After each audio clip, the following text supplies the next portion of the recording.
আজব আলী সাহেবের উপর আমার কোন রকম কোন দুঃখ ব্যথা কষ্ট বেদনা কোনোদিন ছিল না, আজও নেই। আমার মতিন ভাইয়ের সঙ্গে আমার সঙ্গে দেখে দিন কথাবার্তা না হোক, আমি আজ পর্যন্ত কোনোদিন কারণ সমালোচনা আমি করতাম না, কারণ আমি জানি এটা কাজ করে। এবং যেভাবে আজব আলী ভাই আমার এখানে কাজ বিভাগ করছেন, আমার সঙ্গে উনি ফোনে আলাপ করে আমার যত রকম ভাবে সাহায্য সহানুভূতি লাগবে আমি অবশ্যই এই মাদ্রাসার জন্য আমি করে যাবো।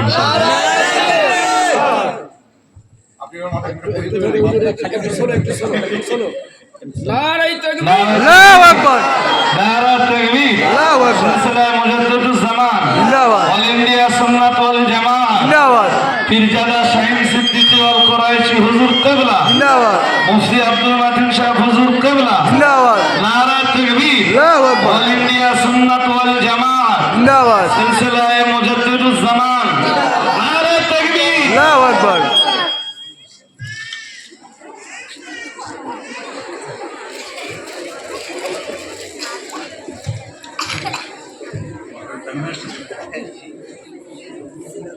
তো যাই হোক, আজকে সবাইকে আপনারা বুঝতে পারলেন।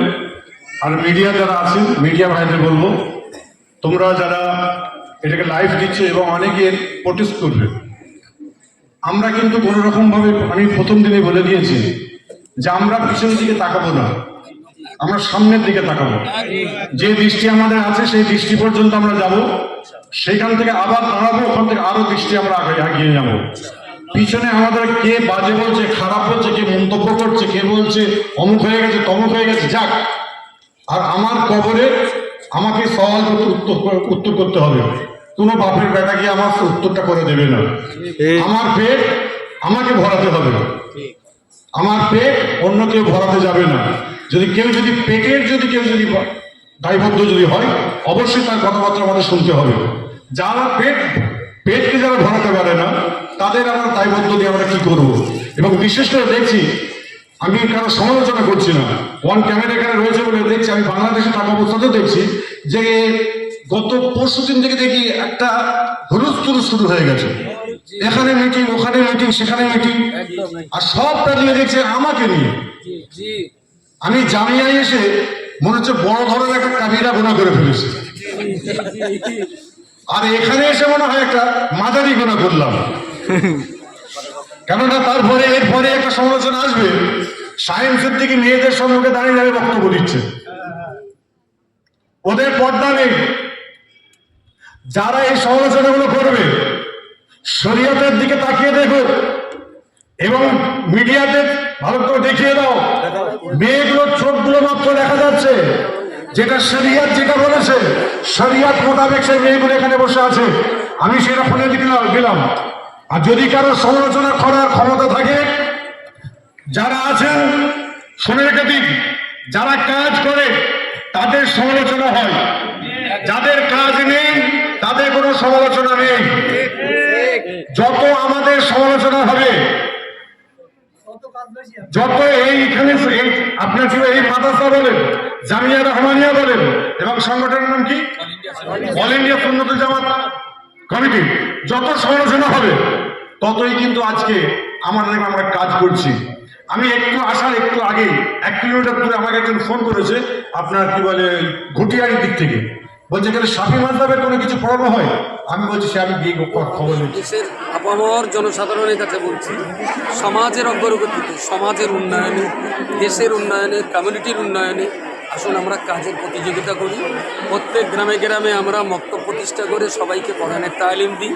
আমরা লড়াই করি আমাদের গ্রামের কোনো ছেলে যেন স্কুল থেকে ড্রপ আউট না হয়, কোনো মেয়ে যেন পড়া বন্ধ না করে। উচ্চ মাধ্যমিক পড়া আমরা বাধ্যতামূলক করি। আমরা প্রত্যেকেই যদি নিজের জায়গায় দাঁড়িয়ে, আপনি তবলিগ করুন, ফুরফুরা সিলসিলা করুন, লামজাবি করুন, আহলে হাদিস করুন, গায়ের মুকাল্লিদ মুহাম্মাদি, যে দলই আপনি করুন না কেন, আপনার দল আপনার জায়গায় রেখে দিয়ে প্রত্যেকেই আসুন আমরা আমাদের সমাজটাকে শিক্ষার উন্নয়নে সবাই সবার জায়গায় দাঁড়িয়ে আমরা কাজ করি। ইনশাল্লাহ আমরা প্রত্যেকেই যদি এই লড়াইতে অংশগ্রহণ করতে পারি, আগামী 30 বছরের ভিতরে পশ্চিমবাংলায় একটা আমূল পরিবর্তন আসবে বলে আমি মনে করি। আপনি একটা করেছেন, আমি তার সঙ্গে হিংসা করব না, বরং প্রতিযোগিতা করে আমি দুটো করব। আপনি যদি 5টা করেন আমি আপনার সঙ্গে প্রতিযোগিতা করে 6টা করব। আসুন মক্তব মাদ্রাসা নিয়ে শিক্ষার উন্নয়নে আমরা একে অপরের কম্পিটিশানে নেবে জাতির উন্নয়নের ভাবনা ভাবি। অযথা আমি যদি আপনার বিরুদ্ধে হিংসা করি তাহলে আমারই পতন অনিবার্য হবে। আমি আমার ধ্বংস টেনে আনতে রাজি না, কারণ কমিউনিটির অগ্রগতির জন্যে, আমাদের সমাজকে বাঁচানোর জন্যে আসুন আমরা কাজের ময়দানে অগ্রগতিতে আমরা একে অপরের কম্পিটিশানে লিখতে হবে। সোশ্যাল মিডিয়ার নিচের পাড়ায় একটা পোড়া পোড়া গন্ধ বেরোচ্ছে। সেই পোড়া পোড়া গন্ধর মধ্যে থেকে আমরা শুনতে পাচ্ছি যে অল ইন্ডিয়া সুন্নাতুল জামাত নতুন করে একটা সিলসিলা প্রতিষ্ঠার চেষ্টা করছে। এ ব্যাপারে আপনি কি বলবেন? দেখুন, সিলসিলা মানে হলো চেন।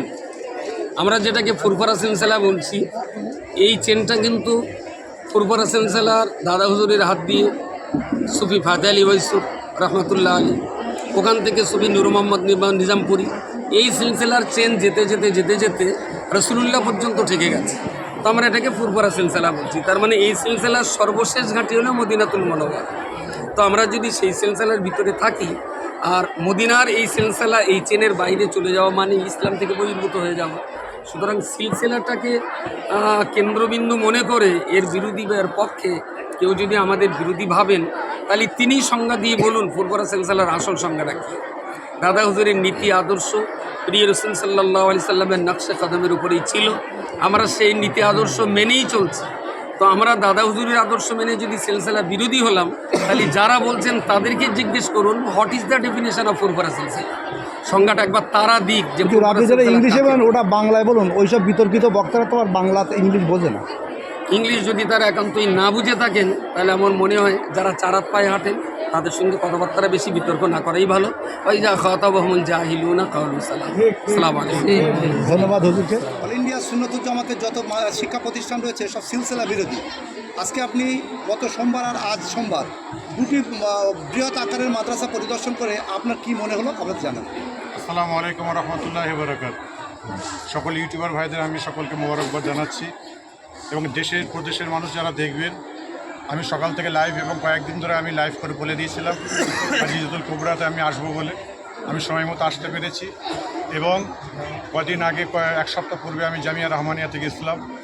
যারা সমালোচনা করার তারা সমালোচনা করবে। আমি দুটো জায়গাতে এসেই দেখলাম যে এরা পরিপূর্ণ কোরআন এবং হাদিস সুন্নাহ এবং ফুরফুরা মুজাদ্দিদুজ্জামান দাদা হুজুর রহমতুল্লাহ আলাইহির মতাদর্শের উপরে এই প্রতিষ্ঠানগুলো প্রতিষ্ঠিত হয়ে চলছে। অলরেডি এরা কাজ করছে, এবং সেই কাজ আরও যেন ভালোভাবে চলে আমি দোয়া করছি। ছাত্রীদের জন্য দোয়া করি, ছাত্রদের জন্য দোয়া করি, এবং কমিটির সকলের জন্য দোয়া করি, এবং এই সংগঠনের জন্য দোয়া করি। আল্লাহ পাক যেন এই সংগঠনকে আল্লাহ কামিয়াব করুক এবং আল্লাহ পাকের দরবারে কবুলিয়াতের হোক, এটাই আমি চাইছি। এবং সবশেষে বলতে চাই, যেভাবে সমাজের কাজ হচ্ছে, আমি আগেও বলেছি এখনও বলছি, সমাজে যেভাবে কাজ চলছে যারা কাজ করে তাদের সমালোচনা হয়। আপনারা এইটা নিয়ে বিভ্রান্তি হবেন না। এবং দেশের মানুষ যারা আছেন, যারা সিলসিলার মানুষ আছেন, যারা ফুরফুরা শরীফকে ভালোবাসেন, যারা আল্লামা রুহুল আমিন শাহ হুজুরকে ভালোবাসেন, আল্লামা নেসারউদ্দিন শাহ হুজুরকে ভালোবাসেন, সকলে জানবেন যে আমি সাইম সিদ্দিকী, আমি কোনোরকমভাবে মুজাদ্দিদুজ্জামান পীর আবু বকর সিদ্দিক রহমতুল্লাহ আলাইহির তার মতাদর্শের বেখিলাফ আমি কোনো কাজ করিনি, করব না। তারই জন্য আজকে জামিয়া রহমানিয়া এবং খাদিজাতুল কুবরাতে আমি ছুটে আসলাম। আরও যে সকল শিক্ষা প্রতিষ্ঠানগুলো আছে সবগুলো দিয়ে আমি যাব, সার্ভে করব, দেখব ইনশাল্লাহ। যেটা আমি দুটো জায়গায় এসে দেখতে পেয়ে গেছি, পরিপূর্ণভাবে সুন্নতের উপরে চলছে, পরিপূর্ণভাবে আদর্শবান বাচ্চারা তৈরি হচ্ছে। এই আদর্শবান তৈরি হলে ইনশাল্লাহ আগামী ভবিষ্যতে আমরা আরও আগাতে পারবো ইনশাল্লাহ। ঠিক আছে? আর আজ কিছু বললাম না, আমি অনেক দূর থেকে সময়ের অভাবে আজ আমরা হুজুরকে আরও কোনো জানার বিষয়, অজানা বিষয়টা জানতে পারলাম না। আমরা আগামীতে দেখা হলে হুজুরের কাছ থেকে বিস্তারিত আরেকদিন আমি ভিজিট করবো খুব তাড়াতাড়ি আরেকটা জায়গা। তারপরেও বঙ্গনুর অফিসে ভিজিট করব। তার আগে একটা কথা বলে দিই আপনাদের, 12ই জানুয়ারি যারা ইউটিউবে দেখবেন অবশ্যই আপনারা প্রত্যেককেই ফুরফুরা শরীফের জিকিরের মাহফিলে আপনারা আসুন। এবং আজকে এই সংগঠনের যারা সকলে আছেন এবং ফুরফুরা শরীফ অনুসারী যারা আছেন এবং ইউটিউবার ভাইরা যারা আছেন, আলেম ওলামারা যারা আছেন, প্রত্যেকেই জিকিরের মাহফিলে ফুরফুরা শরীফে 1.5 থেকে 2 ঘন্টার মধ্যে আসবেন, 2 ঘন্টার জন্য আসবেন। সেখানে জনাব হযরত মাওলানা পীর আব্দুল কাইম সাহেব থাকবেন, জনাব হযরত মাওলানা আব্দুল মাতিন সাহেব থাকবেন, আমাদের মাওলানা রজব আলী সাহেব থাকবেন। আমি সবাইকে আমি দাওয়াত দিয়েছি, ইনশাল্লাহ সকলে যাওয়ার জন্য আশ্বাস দিয়েছেন। এবং প্রত্যেকের তো কাজ আছে, প্রোগ্রাম আছে, সে যেভাবে ওখানে জিকিরের মধ্যে পরিচালনা করবেন কে? আমি করব। এবং কাইম সাহেব সেখানে যে আপনার কী বলে আমাদের জিকির সম্পর্কে উচ্ছেদ করবে। ঠিক আছে? এবং সেটা মাগরিবের নামাজের পরেই হবে ইনশাল্লাহ। ঠিক আছে, আল্লাহ হাফিজ সবাই। হুজুর নামাজের পরে একটা প্রশ্ন করবো, নামাজটা পড়ে নেই। আচ্ছা, একটা বিষয় ওরা জানলে একটু clear হবে। যে আজকে শাহিন সিদ্দিক সাহেব এসেছেন, আগামীতে যদি কেউ আসেন তাহলে সেক্ষেত্রে ওনার ওপিনিয়নটা হুজুর আপনার কাছে একটা প্রশ্ন, আজ আওলাদে মোজাদ্দেদুজ্জামান পীরজাদা শাহিন সিদ্দিকী আপনার মাদ্রাসাতে এসেছেন, আপনি তাকে যথাযথ মর্যাদার সঙ্গে তাকে বরণ করে নিয়েছেন। আগামীতে যদি ফুরফুরা শরীফের কোনো পীর বা পীরজাদাগণেরা আপনার মাদ্রাসাতে আসে, আপনি কি করবেন? আসসালামু আলাইকুম ওয়া রাহমাতুল্লাহি ওয়া বারাকাতুহু। দেখুন, আমাকে আপনারা যে প্রশ্নটা করে দেন তার উত্তরের শুরুতেই আমি বলবো যে আমরা অল ইন্ডিয়া সুন্নাত ওয়াল জামাতের ওলামায়ে কেরাম যারা আছি, আমরা সিলসিলায়ে ফুরফুরা শরীফের মতাদর্শে ছিলাম, আছি, আগামীতেও থাকবো ইনশাআল্লাহ।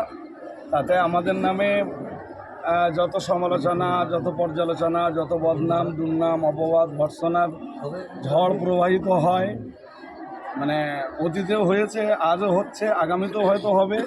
এর মানে এই নয় যে আমরা দাদা পীর কেবলা রহমতুল্লাহ আলাইহির মতাদর্শ বর্জন করব, আল্লামা রুহুল আমিন রহমতুল্লাহ আলাইহির লিখিত কেতাবের মসলা মাসাইল বর্জন করব, এর অর্থ এরকমটা নয়। আর খাদিজা মাদ্রাসার ব্যাপারে যে প্রশ্নটা আপনারা করেছেন যে আগামী দিনে যদি কোনো পীরজাদা বা কোনো পীর সাহেব ফুরফুরা শরীফ থেকে আসেন, সেক্ষেত্রে আমার মন্তব্য কি, খাদিজা পরিবারের পক্ষ থেকে আমি পরিচালক হিসাবে, ডিরেক্টর হিসাবে এই প্রশ্নের উত্তরে জানাবো যে খাদিজা মাদ্রাসার দ্বার সবার জন্য উন্নত।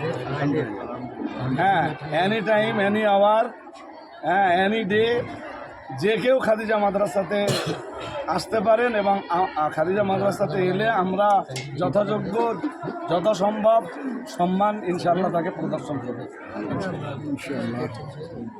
ঠিক আছে। নামাজটা পড়ে নেই। আল্লামা রুহুল আমিন রহমতুল্লাহ আলাইহির 63 বছরের জীবনে রক্ত পানি করবার বিনিময়ে গোটা বাংলা এক ডাকে বলা যেতে পারে সিলসিলায়ে ফুরফুরা শরীফের মতাদর্শের দখলে ছিল। বলা যেতে পারে বাপের জমি ছিল 10 বিঘা, তার ভিতরে 1 বিঘা জমির ভিতরে 2 ভাইয়ের আল নিয়ে গণ্ডগোল। এ বলে আমি তোমার দিকে 1 হাত পাবো, ও বলে না তোমার দিকে আমি 1 হাত পাবো। কিছুটা বলা যেতে পারে 1 বিঘা জমির আল নিয়ে এই ঠেলাঠেলি করতে যে বাকি 9 বিঘা জমি শত্রুরা তারা আমাদের তদারকি ত্রুটির কারণে তারা জবরদখল করে নিচ্ছে। আমার মনে হয় যদি একটু উদার হয়ে আমরা নিজেদের ভিতরের এই সমস্যাটা যদি মিটিয়ে নিতে পারি, যে হুঙ্কারটা আমরা নিজেদের ভিতরে একে অপরের বিরুদ্ধে আমরা ছাড়ছি, যে গর্জন, যে বিস্ফোরক মন্তব্য বলি বা জেহাদি হুঙ্কার বলি, যেটা ভাই ভাই একে অপরের বিরুদ্ধে যেটা চলছে, নিজেদের মাঝখানের এই ছোট সমস্যাটা যদি মিটে যায়, এই হুঙ্কারটা যদি সবাই মিলে, যারা সিলসিলায়ে মুজাদ্দিদে জামানের মতাদর্শের শত্রু, যারা হানাফি মাযহাবের মতাদর্শের শত্রু, সবাই মিলে এই হুঙ্কার, এই প্রতিবাদটা যদি মাযহাব বিরোধী, সিলসিলা বিরোধীদের বিপক্ষে যদি একসঙ্গে দিতে পারি, তো আমাদের বিশ্বাস যে আমরা অল্প দিনের ভিতরে বাতিল শক্তিকে 12 আনা হলেও আমরা কোণঠাসা করতে পারবো। তো আল্লাহ চাইলে আমরা আশার আলো দেখছি। আল্লাহ যদি রহম করেন তো আগামীতে আমাদের নিজেদের ভিতরে যতটা সম্ভব আপোষ মীমাংসায় আমরা এগিয়ে যেতে পারি। সকলের একটাই লক্ষ্য, হানাফি মাযহাব, এবং হানাফি মাযহাবটাকে প্রতিষ্ঠিত করেছিলেন আল্লামা রুহুল আমিন রহমতুল্লাহ আলাইহি, দাদা হুজুর পীর কেবলা রহমতুল্লাহ আলাইহির প্রতিনিধিত্বে। সুতরাং আমরা অল ইন্ডিয়া সুন্নাত ওয়াল জামাত সংগঠন করলেও আমরা তো সিলসিলার বাইরে নই।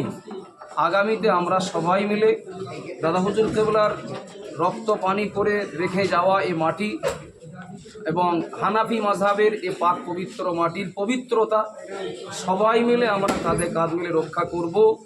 এ ব্যাপারে আমরা অঙ্গীকারবদ্ধ হচ্ছি। বাদবাকি চূড়ান্ত সিদ্ধান্ত মালিকের হাতে। আল্লাহ পাক রব্বুল আলামিন তিনি আমাদের সকলকে উদার মনে বাকি জীবন দিন ও শরিয়ত, সিলসিলা ও মাযহাবের স্বার্থে এগিয়ে যাওয়ার তৌফিক দান করেন। আমিন। আসসালামু আলাইকুম।